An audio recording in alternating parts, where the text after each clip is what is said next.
안녕하세요. 세종홈즈입니다. 오늘은 다시 세종으로 돌아왔습니다. 최근 며칠 동안 연락이 좀 많이 왔었습니다. 세종에 경매가 나온 상가가 있었는데 거기에 대한 문의가 많으시더라고요. 그래서 세종 상가에 대해서 관심이 많으신가 라는 생각과 함께 때마침 세종에 상가 경매 물건이 있어서 이 물건 가지고 이제 세종시에 다시 한번 상가를 관심 가져도 될지 앞으로는 어떨지 이런 내용에 대해서 한번 얘기해보는 시간을 갖도록 하겠습니다.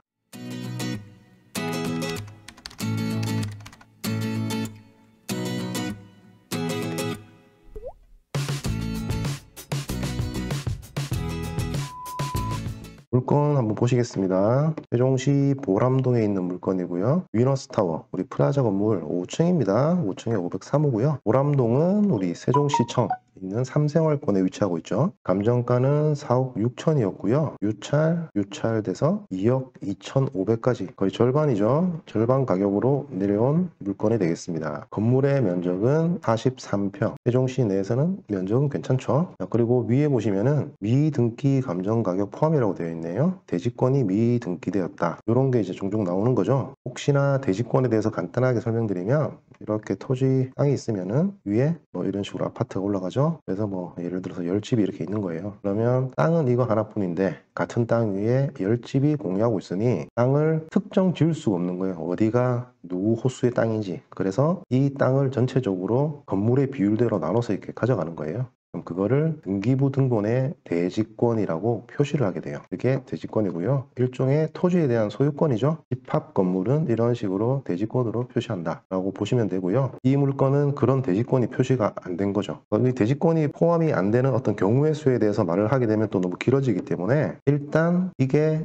안전한지 아닌지를 보는 방법 정도만 제가 설명을 좀 드릴게요. 자, 첫 번째 보시면은 미등기인데 감정 가격에 포함이 됐다고 돼 있죠. 이거는 법원에서 조사를 하고요. 이게 대지권이 정상으로 등기가 될 것이다 라는 어떤 시행사 쪽에 보통 사실조회를 요청을 해요. 그래서 시행사가 문제가 없다 라는 답변을 받으면 보통 이렇게 표시를 하는데 아닌 경우도 있으니까 추가적인 확인은 필요한 거고요. 통상 감정가격 미포함 이렇게 되었을 때는 조심을 하셔야 되는 거고요. 보통 수분양자가 어떤 분양대금을 미납했을 때 그런 경우에 대지권 등기를 안 해주는 거죠, 시행사가. 그런 상태에서 경매를 넘어가 버리면은 대지권이 바로 자연스럽게 넘어오는 게 아니라 낙찰자가 미분양 대금을 인수해야 대지권을 시행사가 넘겨주는 어떤 동시이행 항변권이라고 하는데요. 그런 문제가 발생할 수도 있다 정도로 보시면 되고요. 두 번째로는 이 등기부를 보면 좀 아실 수가 있는 거죠. 소유권 이전. 여기가 이제 시행사 같은데 2016년에 이전을 받았어요. 다시 신탁 줬다가 다시 받았는데 17년에 근저당을 요 은행에서 설정을 하게 됩니다. 요 4억 정도. 그죠? 그러면은 보통 시행사에서 소유권이 넘어가고 바로 근저당이 은행에서 설정했을 경우는 대지권이 확인됐다라고 보시면 돼요. 큰 문제가 없으면. 그런 대지권, 토지 소유권에 대한 확인 없이 대출해 줄 리는 없겠죠? 이런 생각을 하실 수가 있는 거고 위에 보시면은 채권자가 대지권이 있다고 주장하며 서류도 제출했다고 하죠. 요 채권자가 서류까지 제출했다. 그러면 일단은 대지권에 대한 문제는 없겠구나 라고 조금 생각해 보시면 되는데 제가 좀 더 알아보니까 토지 등기부를 보니까 토지 등기부 폐쇄가 됐고 어떤 구획 정리로 토지 등기부는 폐쇄가 된 상태였고요. 보람동을 뭐 경매물건 제가 몇 개 좀 알아보니까 보람동 쪽이 전부 다 대지권이 미등기였더라고요. 그래서 보니까 아파트든 상가든 이거는 보람동 구획 정리하고 나서 지적 자체가 정리가 아직 안 됐다라고 보여집니다. 그래서 이 정도로만 참고하시고요. 최종적으로는 어떤 채권자, 은행에 한번 전화하셔가지고 대지권이 나중에 등기되는데 문제가 없냐, 어떤 사유이냐 확인 사살 한번 딱 하시고 들어가시면 됩니다. 사진 한번 보시겠습니다. 지금 여기가 돼요. 중국학원. 여기가 경매로 나온 물건이다. 5층이라고 보시면 되겠고요. 지금 보니까 이쪽은 어떤 상가의 후면이에요. 후면. 대로변에서 봤을 때 후면이고요. 요 맞은편으로는 대로변에 아파트 단지들이 있다. 그리고 우리 물건은 뒤로 돌아 있다. 유흥상권 쪽으로 이렇게 보시면 되고요. 이게 말씀드렸던 전면이죠. 요 상가고요. 배대로 그리고 이렇게 이쪽이 아파트 이렇게 보시면 되고요. 주차장은 이렇게 보시면 되고요. 이런 식으로 상가 뒤쪽으로는 배후에 아파트 단지들이 있다. 여기 후면에 있는 1층의 모습인데요. 여기 곱창집부터 해서 이렇게 어떤 먹자골목의 모습을 보여주고 있고요. 복도의 모습 참고하시면 되고요. 요 학원이다. 내부도 살짝 찍었네요. 503호 내부 이렇게 학원의 모습을 갖추고 있다. 자, 여기가 되는 거고요. 여기가 대로변 전면부, 여기가 후면부다. 지금 경매가 많이 나왔어요. 지금 이 프라자 건물에서 옆에 곳도 나온 거고요. 위에 보시면 이렇게 물건이 많죠. 물건 번호가 1, 2, 3, 4, 8까지 있는 거고요. 그 중에 우리는 5번이다 요거고요. 제가 전체를 다 보진 않았고요. 관심 있는 분들은 지금 동시에 여러 개가 많이 나왔어요. 그래서 본인의 어떤 생각과 맞는 물건이 있으면 잘 분석을 해보시면 될 것 같아요. 저는 임차가 맞춰져 있는 거 하나 찍어서 설명을 드리는 거고요. 물건 현황 한번 보실게요. 43평이고요. 아까 중국어 학원으로 운영되고 있다. 임차인 현황 보시면은 503호에 이분이 사업자 2020년 확정 배당까지 작년에 다 하셨다.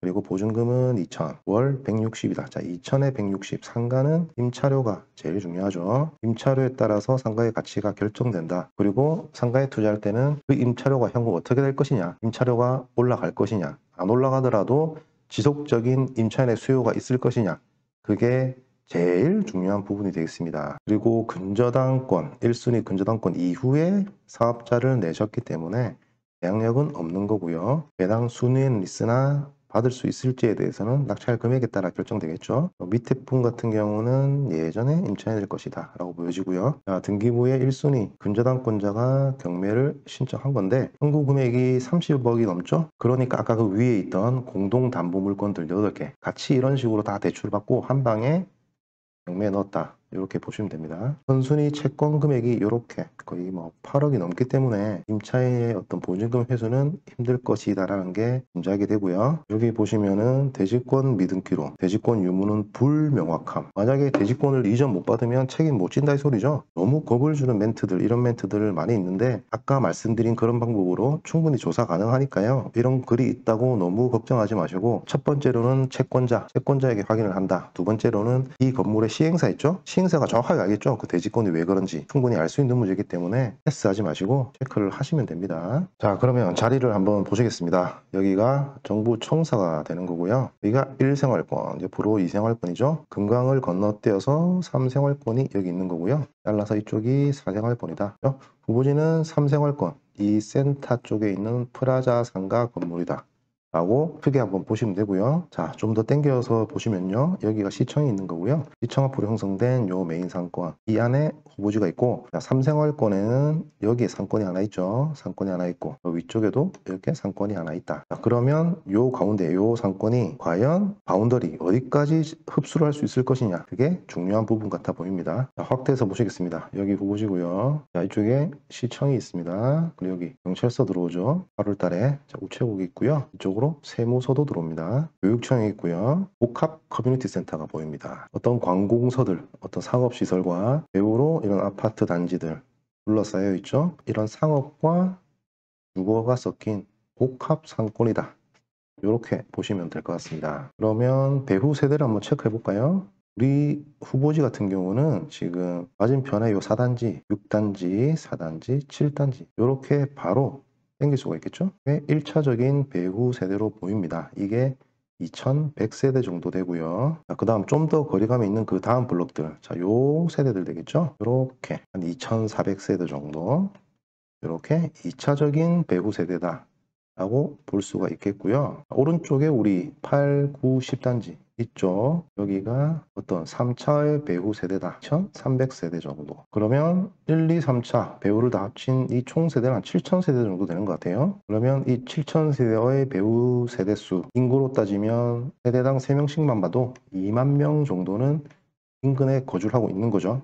이런 배후 세대 플러스 이쪽에 있는 상업시설들, 이게 지금 이 상권의 핵심적인 소비자다라고 보시면 됩니다. 자, 그럼 여기서 보실게요. 이 상권인데 지금 보시면은 1번 우리 1차적인 배후 세대, 1, 2차 배후 세대가 합하면 4500세대 정도가 되죠. 그러면 전체 7000세대에서 50% 넘는 비중으로 이쪽으로 이렇게 형성이 되어 있는 거죠. 그러면 전체적인 힘은 이쪽인데 이 상가의 위치도 왼쪽 편에 있다. 자리는 주거 세대 입장에서 봤을 때는 나쁘지 않다라고 보여지는 거고요. 위에 상업시설은 요 가운데로 들어오겠죠? 들어와서 갈라질 텐데 둘 다 힘을 비슷하게 받겠다라고 생각하면 결론적으로 주거의 힘이 이쪽이 더 세기 때문에 왼쪽 편이 자리가 나쁘지 않겠다라는 추측을 할 수 있을 것 같습니다. 자, 그래서 정리해서 보게 되면 여기가 후보지고요. 이렇게 잘랐죠. 우리 1차적인 배우 세대를 이렇게 잘라서 여기가 1차 배우 세대고요. 이렇게 잘라서 여기가 2차, 이 안쪽으로 이렇게가 이제 3차 배우 세대로 봤는데요. 여기서 관건은 이 2번 세대가 우리 쪽으로 땡겨올 수 있을지, 또는 저기 바깥에 있는 다른 상권, 이쪽 상권으로 빠질지, 그리고 3번에 있는 배우 세대를 땡길 수 있을지, 이 세대들이 저쪽에 있는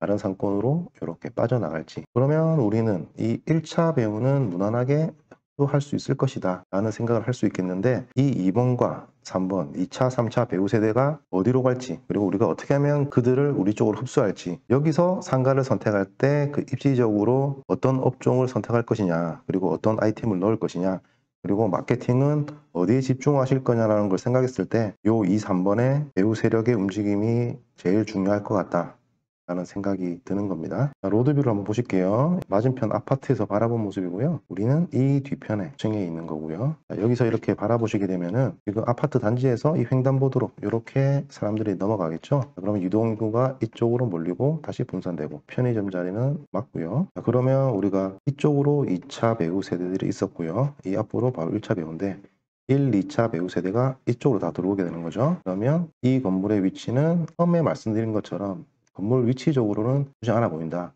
그러면 임대료가 세팅이 돼 있다고 하고 그 임대가 지속적으로 발생할 거란 예측을 우리가 현장 답사라든지 여러 가지 조사를 통해서 할 수 있다면 어떤 상가 자체가 가지는 입지는 크게 문제가 없어 보이니 상가 수익률에 대해서 제대로 분석을 하시면 되는 거겠죠.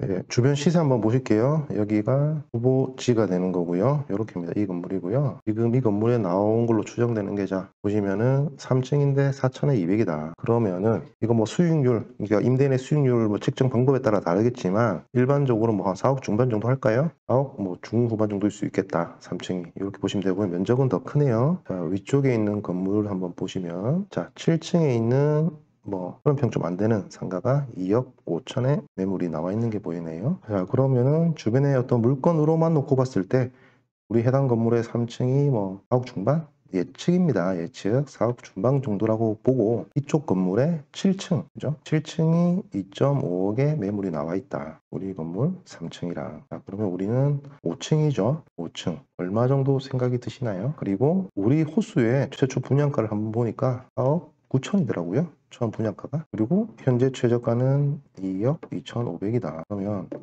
요 세 가지 정도만 짬뽕 해가지고 생각을 하시면은 어느 정도 답은 나오실 것 같네요. 그리고 우리 현재 시점 기준으로 수익률도 한번 봐야 되겠죠. 예를 들어 2.3억에 우리가 낙찰을 받는다고 칩시다. 보증금 2천에 월세 160이었죠. 그 임차 조건으로 그대로 우리가 세팅할 수 있다라고 두 가지 가정을 한다고 하면은 월세가 1920이죠. 20이고요. 그리고 보증금을 2천 받는 거기 때문에 투자금 2억 1천만 원 되겠죠. 1.1억 이렇게 계산을 해보면 9% 정도 수익률이 나오는 것 같아요. 9% 정도의 수익률이 나온다. 그런데 여기서 대출을 받아야 되겠죠. 대출을 받는다라면 1억을 대출을 받으면 이 연 월세 수익에서 이자를 빼야 되겠죠. 이자 350 정도로 보고요. 그러면 1,570만 원이라는 월세 수익이 발생하게 되는 거죠. 그리고 우리의 현금 투자는 1.1억이 되는 거고요. 이랬을 때 수익률은 14%로 확연하게 올라간다.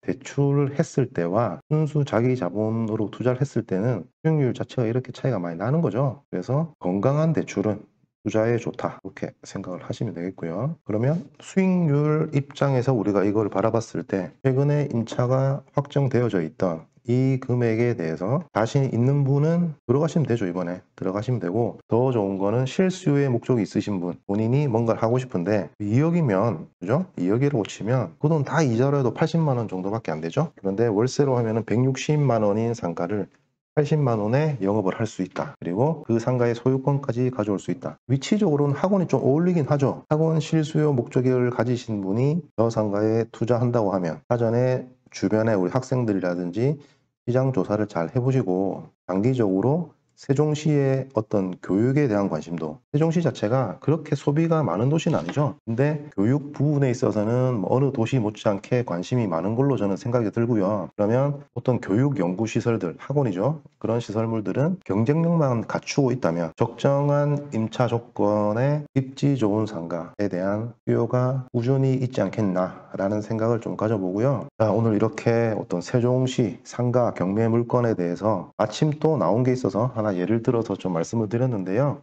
상가든 주택이든 땅이든 우리가 미래 가치가 첫 번째 우선순위로 우리가 둬야 될 것 같고요. 그리고 그곳을 현재 시세보다 좀 더 저렴하게 우리가 취득할 수 있는 게 어떤 경매라는 제도고요. 그러면 경매 물건을 잘 분석하는 것, 그리고 그 투자하고자 하는 그 지역의 미래 가치를 잘 분석하는 것, 요 정도만 해도 경매로 취득하는 시점부터 수익이 발생돼서 시작하는 거죠. 그러면 충분히 이길 수 있는 싸움이다. 그러니까 우리는 그런 쪽으로 포커싱을 잘 해가지고요. 분석하는 능력을 키워갔으면 좋겠고, 저는 또 현업에 있고 계속 부동산에 대한 관심이 있고 상가 쪽 같은 경우는 상권을 분석하고 어떤 입지를 선정하는 일을 오래 했었기 때문에 땅도 마찬가지죠. 모든 상가가 조건이 동일하다면 그 위치가 제일 중요한 거겠죠.